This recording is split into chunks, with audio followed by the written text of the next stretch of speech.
how did the AR-15 end up in the 1958 Infantry Board Field Trials, and how did it influence the design of retro AR-15s? So let's find out. So the late 1950s was not a good time to try and introduce a new rifle to the U.S. military, because in 1957, the Army and Navy adopted the M14 as a replacement for the M1 Garand.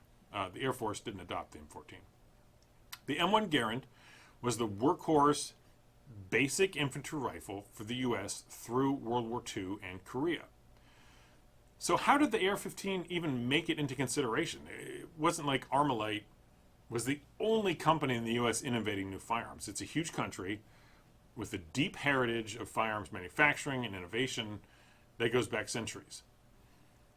Companies and individual inventors in the U.S. were and still are continuously innovating around firearms. So what gave the AR-15 a crucial advantage over the other designs? And it was this.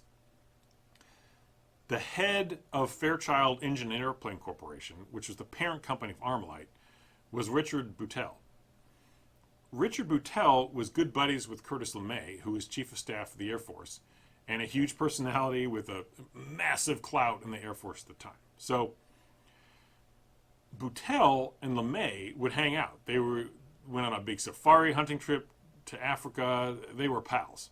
Now, as an interesting side note, in the show notes, I'll include a link to an article from a magazine, from Life magazine from 1957, that details the safari, which included Boutelle and Curtis LeMay, where they were using a helicopter to fly around, and they were enthusiastically publicizing activities that would never be allowed today. It's kind of an interesting historical artifact of that era. Anyway, it was this relationship between Boutelle and Curtis LeMay that was the foot in the door for the AR-15, because it was the Air Force under Curtis LeMay that took an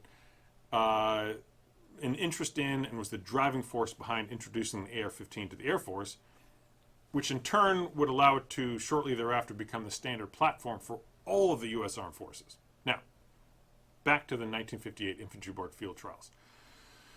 What was the Infantry Board? It was a group of 30 or 40 soldiers at Fort Benning in Georgia whose role within the Army was roughly to lay out broad requirements and priorities for what weapons should be evaluated.